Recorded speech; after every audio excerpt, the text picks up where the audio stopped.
again, officers. Have you come to admire my mural? That bed in the cold room yours? Ooh. Not only have you found my address, you've discovered my biggest secret. I'm a coal miner. She does have eyes that seem to be smeared with coal. Really? You're a miner? Yes. I keep hoping a shaft will collapse on me, but somehow it never happens. Don't you have a real home? Does anyone in a city like this? If there's pain about any particular home she's lost, she's buried it deep, fortified herself against it. It's not the nicest place, but I guess it'll have to do. It doesn't have to do anything at all. Nothing does. Like me. Right now, I'm doing nothing at all. The inspiration will come to her once hell is set loose on the streets. It's too calm right now. Cool. I have other questions. Shoot, Piggy. It's what you do, isn't it? Catch you later, Cindy.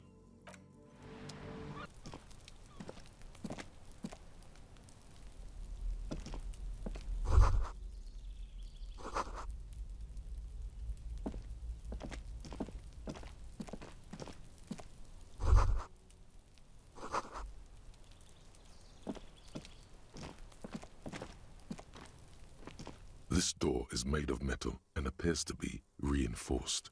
Someone here really values their security. Number 28.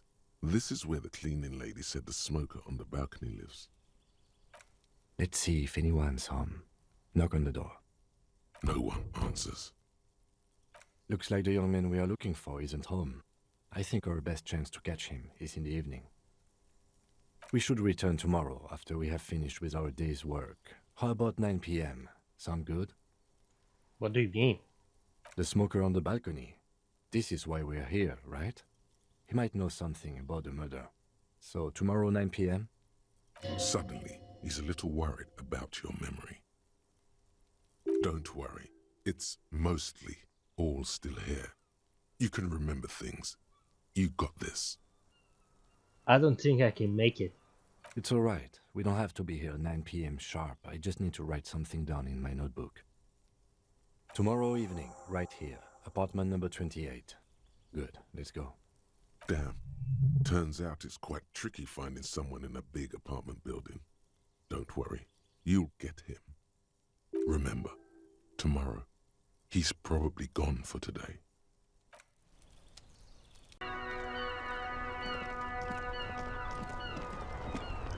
Inside, you see a set of steering levers, a radio microphone, a pull-out toolbox, and the soft glow of the fuel preheater gauge. The frequency tableau lights up, and the green button labeled Prime Line glows like a feline eye. And then you hear something. The soft purr of electrical kittens, radio waves cast far and wide over the metropolis. A woman's voice greets you through the static.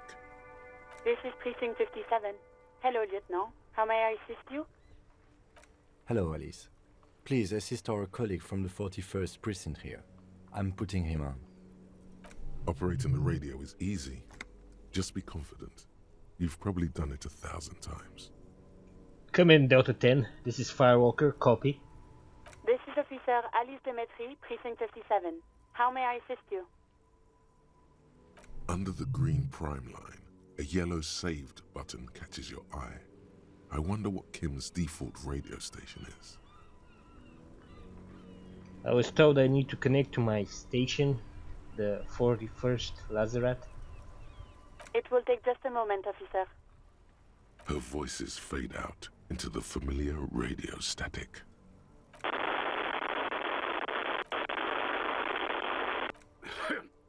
Gottlieb, what do you want?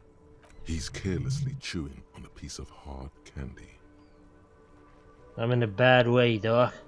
A real bad way. Oh, it's you. Was that a snarl or a suppressed groan? No love for you here. Yes, it's Firewalker here. Firewalker?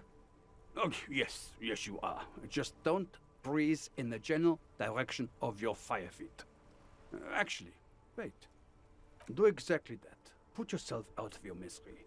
Take a deep, diaphragmatic breath in and...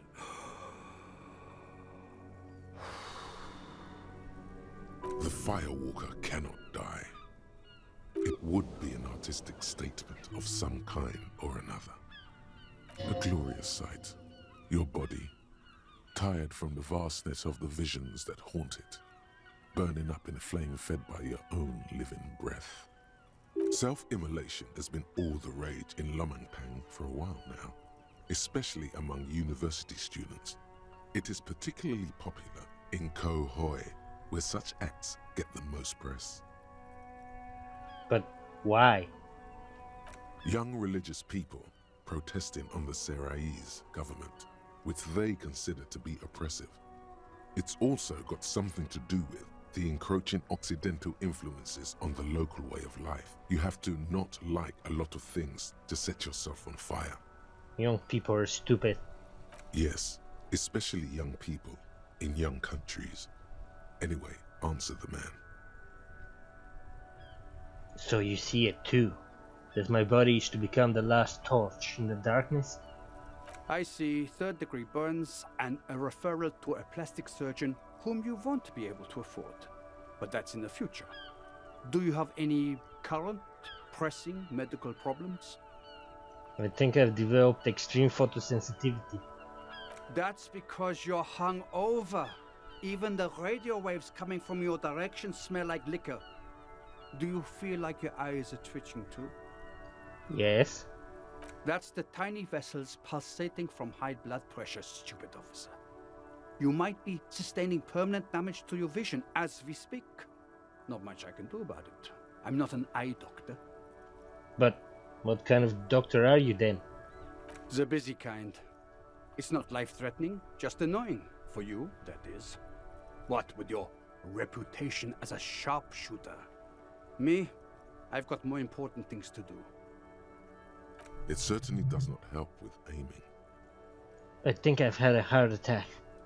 And you survived it. Congratulations. Are you mobile? Sort of, but by God does it burn in your chest. Yes. Even better. Anything else?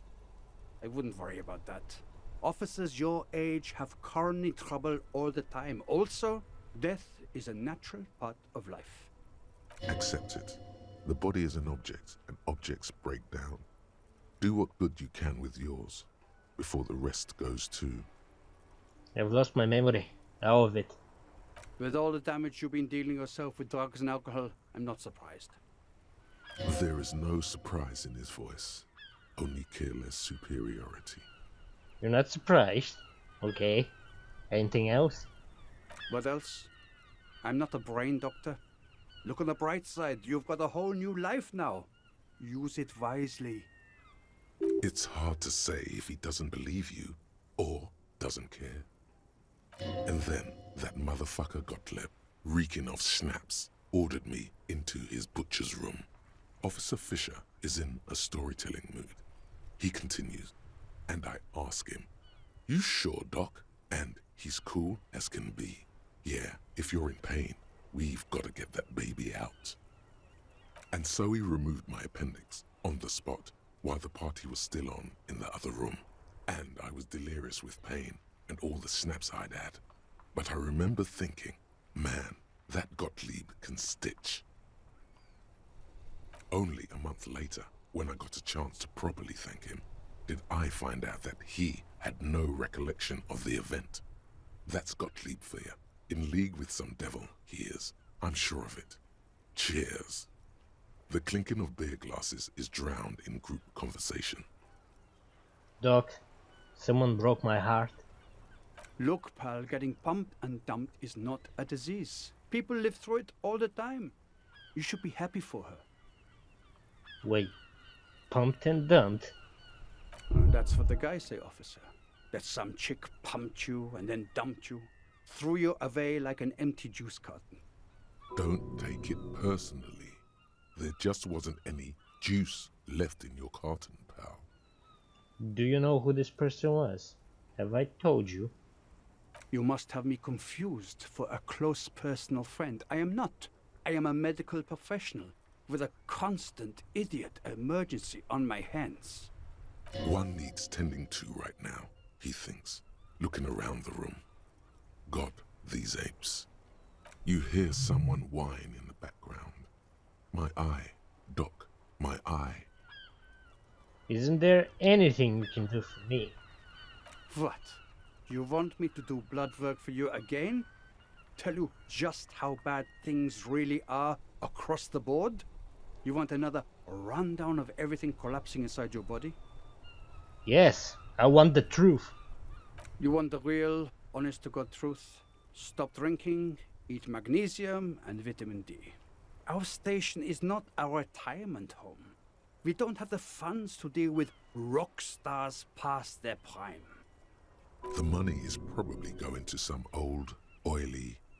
And no, I don't want to hear a political commentary on the topic. In fact, I got work to do. Some idiot has glued his eyelids shut with cyanoacrylate. It looks like Mactorson. It's not fucking cryoacrylate. It's super glue, Doc. Cyanoacrylate is superglue. Guess that's it for now. Mm-hmm. Anything else I can help you with, officer? Could you connect me to the 41st precinct? I have something I need to report. Just a second, officer. 10-2, 10-5. This is 41st. Come in. Over. A scrawny old man sits in a dusty cubicle, smoking, with a large white rectangle sewn on his vest. In front of him is a box-shaped apparatus with an array of wires and antennas. The radio switchboard. The man uses relay code. You got this. You're a cop, and cops know relay code. 10-4, station 41. I've got an urgent business, over. 10-4, message received. 10-5, relay message. What's your status? Over. Just reporting in, over. 10-18, state your message, sir. This might sound odd, but there's personal details I'd like to discuss. 10-4, sir. Sorry, but I'm under orders to give a negative to request for personal information. Over. You mean you can't tell me anything about me? But I'm me. 10-4. Orders are still orders. Anything else? Over. I need to report my badge missing. 10-9. Over. My badge. I can't find it anywhere. Basically, it's gone. 10-4, message received. This is a very serious situation. I need to 1022 the captain. Over. 1022, the captain. This sounds bad. Bad and scary. Like being called to the headmaster's office in school. 1022 the captain? Sounds bad. 10-4, I hear you, officer. I'm just going to make a note here that you are in pursuit of your misplaced badge. What about your gun, officer? You still have your gun, sir? Over. 10-1, you're breaking up. 10-9, repeat, please. Over. 10-9, come in, officer. Over. Come in, officer. 10-9, repeat message, please. Did you misplace your firearm? Over. Just say you lost your gun. Anything else would only make the situation worse here. That's affirmative. Over. Affirmative. He didn't actually expect that answer. I'm going to report that you are in the process of recovering your service weapon. Over. Listen, I actually lost my gun too. 10-4, I know I already wrote it in a report, but it will stay on my desk for a few days. Over. 10-10. Over. Roger that. 10-10, over and out. This is Precinct 57. How may I assist you? I need you to connect me to a civilian. Sylvie. She may have reported a murder. Of course. What is her number, officer? Change of plans. Her number. Change your plans, Alice. Connect me to you. What do you mean, officer? I'm not Sylvie. Oh, did you hear that? How she said, officer? She's a wild one. What's it, Barbara Tan? Get that party going. Hold on. As a feminist, I find these implications offensive. Offensive, offensive. Just ask her, all right? Do you like to party, Alice? Sir, you're already connected to the 57 precinct. What an unbelievable prude! Oh well, at least now you know. Sir, how can I help you with your investigation? Kim, didn't God give you Sylvie's number? Yes, hold on. Her number is 005 1944 298. Received. Hold on, officer.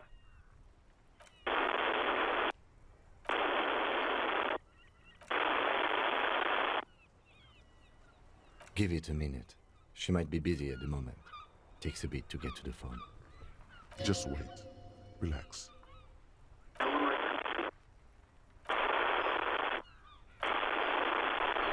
Officer, I have Sylvie Malaika on the line for you. Yes, hello?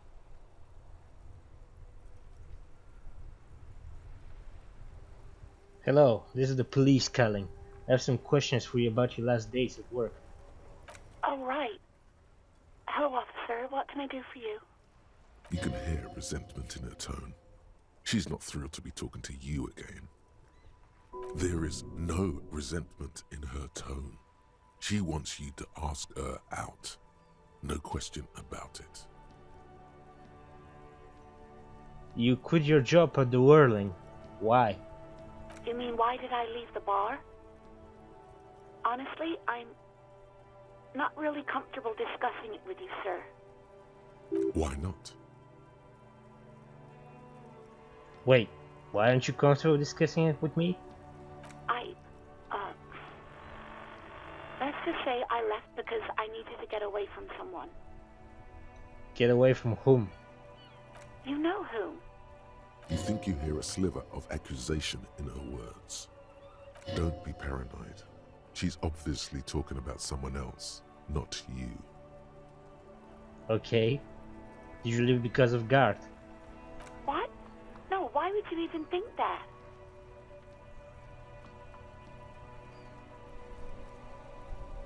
Sylvie, don't be afraid of that pig. You have to stand up for yourself. Please, don't bring Gar into this. It's none of your business. God, why can't you just mind your own business? She mutters. I already said I don't want to talk about this. You're messing everything up again.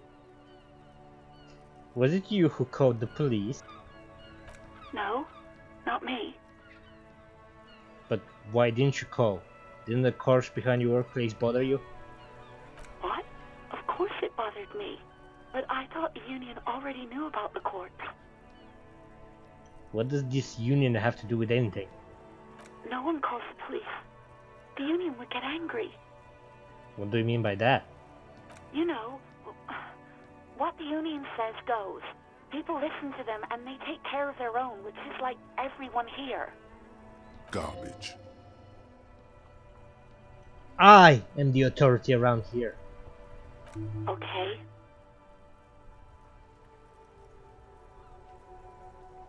Tell me, why exactly did you let a corpse hang in your own backyard for weeks instead of calling us? I didn't want to get in trouble with the others. Push her further. Show her the error of her ways. No, don't push her. It sounds as if she's about to cry. What others? The other people who live around here. Local people. I didn't want trouble. Her voice is resigned and weak. What trouble? You don't live here. You don't understand. Squealing is frowned upon here. Everything is dealt with, well, by the union, internally. Please, I just didn't want any trouble. Let me get this straight. You ignored the law to save your own skin? I didn't know I had to report it. I thought someone would take him down eventually. The fucking nerves on her. Trying to hide behind weakness. You're a god. An angry but just god. I am a god! You report to me, not the Union. Is it clear? Hey, if you cannot restrain yourself, then I'll be handling the interviews from now on, and you can quietly take notes. You got your methods, I get mine, Lieutenant. Now let me do my job. Fine. But know that I don't approve of such gratuitous volatility. An angry cop refusing to face his demons and taking his frustrations out on others. Just a badge and a gun away from those he's manhandling. A fast-burning candle. That's the side you just exposed to the lieutenant. He doesn't judge. Has seen it too many times already.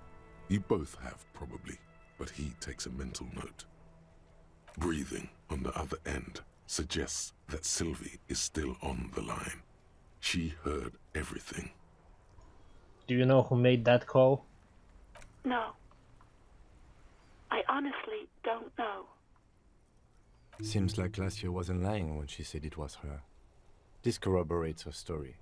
She made the call. She iseth the fairest of them all.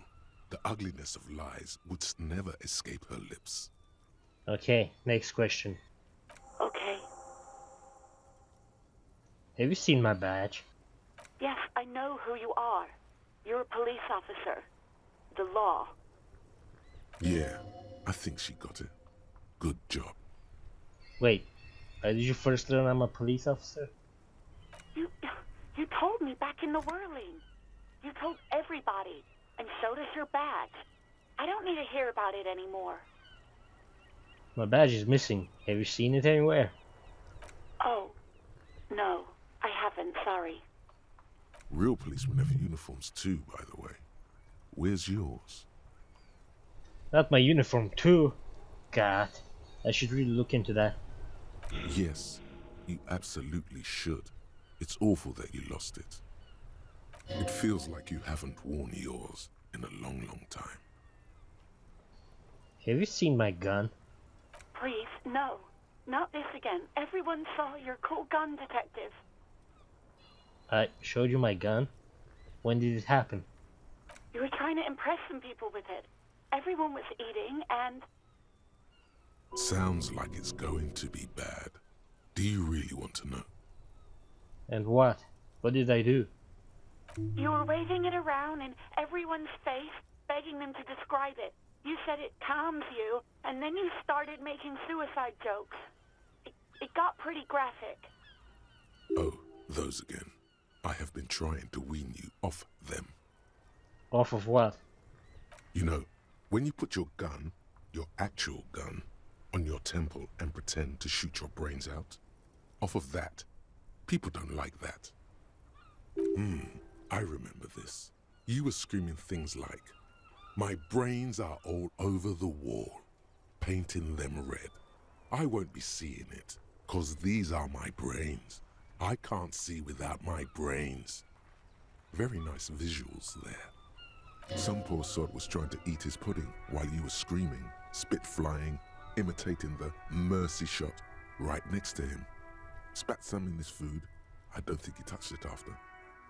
People tried to back away from you or even slip out of the door, but you screamed, "I am the goddamned law, and you have to listen to me. You are all suspects in a murder investigation." Why would I threaten to kill myself? I mean, look at this world. I would love to stay. There is silence on the other end of the line. I should have killed myself. No, please, no more suicide threats. Thank God you don't have that stupid gun anymore. There are way more inventive ways than a gun to leave this world. Okay, I don't know what to say. Me neither. Yes, but what happened to my gun? No idea. All I know is next you were waving around money instead. saying things like big butts cannot lie and guns can't buy money, but money can always buy guns. It almost looked like he pawned it. But believe me, I did not ask. Hey, found my patrol cloak earlier, but have you seen my policeman uniform? Uniform? I never saw you in any uniform. You had your things on. The disco things. Somewhere in a dank rental apartment, 2 police officers stand in the dark. Trash and liquor bottles cover the floor. Things are not good. One of the men, trying not to slip on old newspapers, makes his way to the window and pulls the curtains apart. Roaches scatter as the light comes in. God damn. Officer Michelle Elfboy Williams speaks to himself. His partner, Sundance Fisher, looks at the patrol uniform he's wearing, then at an identical suit frame on the wall. It's blue and covered in dust. Let's get the fuck out of there. He turns to Williams. He hasn't been here in days. Do you know how my paperwork ended up in the trash container behind the whirling? Well, you tried to jam it down the toilet, sir, clogging it completely. After I had unclogged the toilet and retrieved the paperwork, I threw it out in the trash, thinking you didn't need it. I am sorry about that. Anything else, Detective? Hey, do you want to grab a cup of coffee with me sometime? No, absolutely not. That came so fast, you can't but wonder what else she would be good at. Yes, what would she be good at? Baseball, ring-a-bell quiz shows, catching keys in the air, petting an angry cat. I think I got everything I need, thanks. I do hope so. Please, don't call me again. Bye. Yes, you have obviously done something to upset her at the Whirling in Rags, when she was still working there. Wait, before you go, you're mad at me, right? Tell me, what did I do? Can't remember anything. I'm not mad, it's just... You were so drunk and so emotional all the time, and then the skua thing happened. It just made me want to quit. What skua thing? The stuffed bird, the great skua. You threw it against the wall while screaming, "Fuck that bird," and laughing like a maniac. I think you said it had been giving you shit ever since you got there. This doesn't sound anything like me. I love birds. Yes, well... Rubbish. You're a green hat and feather-toting bird watcher. Actually, I think I might be a birdie. A bird-watching enthusiast, you know. That's wonderful, really. Maybe you should keep pursuing that hobby. Maybe it would calm you down a little. So you're telling me that I was the one who made you want to quit? Yes, obviously. You were the worst client I've ever seen. And I have seen so many assholes in this place. I've had sailors fighting, union guys grabbing my ass, kids stealing booze. Once a guy was glued to the karaoke machine every night for 2 months. But you... Go on. I want to know what I did. Well, you were worse than all of them. Honestly, you were getting borderline aggressive. Even about little things like not turning down the volume at 3 a.m. I even liked one of those songs you kept listening to on repeat. No more. I hate it now. Hold on. Which song? We Go On by the O.O. I can't listen to it anymore. You've turned it into a parody. Sorry. Sorry about the song. To hell with that song. Then there was your room. Your project. An experiment to see how bad it can get in there. I tried to send the cleaner, but you wouldn't let me. Threatened to make me understand. I had no idea what you meant, and I don't want to know. And then you screamed something about how you're actually a real cool guy, and no one understands it. One of the coolest guys there is. The coolest guy in Jamrock. Something about disco, too. I'm sorry. And then I had to deal with your toilet. The one you clogged with police documents, causing water damage downstairs in the kitchen.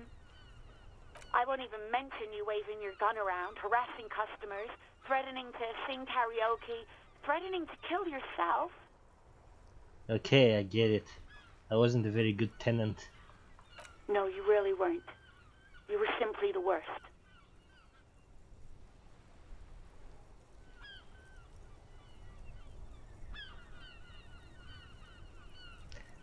I am truly sorry for everything, Sylvie. God, I knew I shouldn't have brought it up. Just try not to call me again, and let's pretend it never happened. But when I spoke to Garth, it seemed like he thought you left because of him. Wait, really? No, this is absolutely not true. I like Garth. I really do. Didn't he cross the line when he asked you out? No, I was actually flattered. I've always liked him. It was just bad timing, with the corpse and all that. There's a pause. You can almost see her on the other side, the telephone cord coiled around her index. I didn't know what to say to him later. Then you came and destroyed the place, so I left without explaining. I should have told him, maybe. I can tell him. Okay, but please don't mess it up. Please don't take out your gun or something. What else did I sing beside you? Oh, I'm looking for a song. Oh, all sorts of things. From disco, rock too. So much disco and rock. Was I singing The Smallest Church in St. Sion's? Yes, that's the one you like to sing along to the most. The later it got, the more that one came on. Interesting. You still have to find a copy, though, before you can blast it. Right. Thank you for talking with me. Take care. You hear a sigh of relief on the other end of the radio. Wordless, the call breaks. Then, the already familiar voice. Anything else I can help you with, officer? Could you run a serial number from a pair of armored boots for me? Sure, officer. What's the number? And the make of the armor, if you know it. E50 100 1000. The make and model of the armor is Fairweather T500 GE. Got it. I'll contact the ICP database immediately. Call back tomorrow. Hopefully they'll have dug up something useful by then. As always, it's DJ Mesh and Fellatio, and you're listening to Speed Freaks FM, bringing you the hottest, the nastiest, the most vulgar. A flock of seagulls takes off nearby, startled by the roaring radio. Right away, the lieutenant reaches into the cabin and turns off the radio. He's not looking at you as he says, Someone must have been messing with the radio, or maybe picked up a random frequency. You wanted a prime line, right? He's still avoiding your gaze, and his ears glow red. Speed Freaks FM, huh? Oh, is that what it was called? Go for it. Turn the radio back on while it's still on the Speed Freaks FM. Souped up motor carriage for one bad mama's boy. For the heavier foot and the freaky end. God damn it! Look, it helps me to stay alert on long nights, okay? It's a method. I'm not some kind of speed freak or... What about heavier foot? You would be too if you had this motor carriage. But seriously, let's quit joking around, alright? We have a case to investigate. This is Precinct 57. Can I connect it to someone? I'm done with the radio for now. 57's over and out. In the cabin, you see a set of steering levers, a radio on a hook, a pull-out toolbox, and the soft glow of the fuel preheater gauge. Kim, how do I turn on the headlights? Alright, ready? I turn, you press start. It's next to the preheater. He's downplaying his excitement. The lieutenant is more than happy to show off his precious carriage. The dashboard lights up with orange glow. The rounds per minute gauge jumps, and the engine of the Caprice Canela comes to life with a whiny growl. like a leopard waking from its sleep, yawning and roaring at the same time. That sound, you feel the wind in your hair as if you're already driving. But where? Yes, where? Down a narrow street lined with shabby wooden houses, the 881 motor tract coiling like a serpent high above. Children play under the viaduct, eyes turn to watch you as you pass. What's ahead? The Valley of Dogs, and before it, a familiar dome, like a ladybug without the colors. The building has a designated parking place for your carriage. This is Precinct 41, as close as you have to home now. It's far away. The lights unfold with a little click, casting electrical light onto the ground before the vehicle. There you go. I'll turn them off from the remote once you're done. We just need to stand in front of the machine now.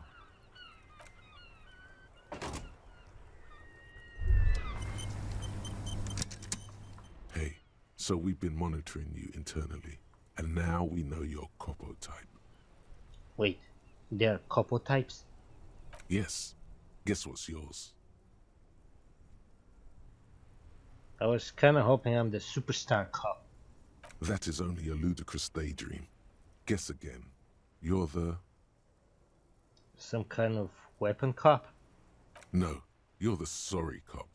The cop who's sorriest. Let's make it official then, shall we? Huge lack of enthusiasm going on in here.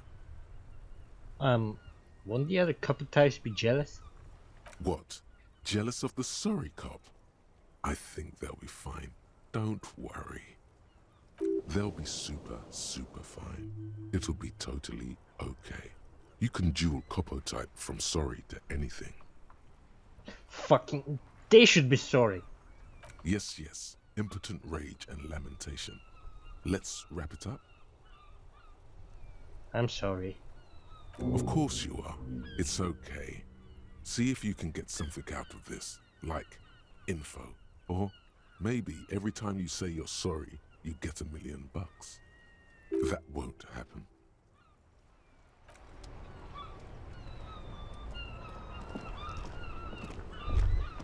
As you hold your ledger's clip under the headlamp, a shimmering iridescent pattern appears. One you've definitely seen before. It's not unlike the pattern from the racist lorryman's boots. A stylized map of Revachol. There she is. Revachol West. Around the borders of the watermark are dozens, no, hundreds of micro-perforations. The rectangular watermark is overlaid with the logo of the RCM, and yet the major arteries of Revachol are all recognizable.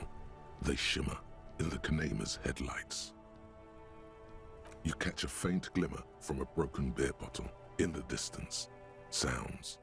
2 men engaged in a drunken argument, followed by the closing of some distant window.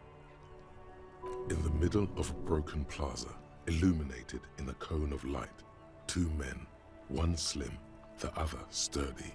They are on the city stage, but only one of them knows his lines.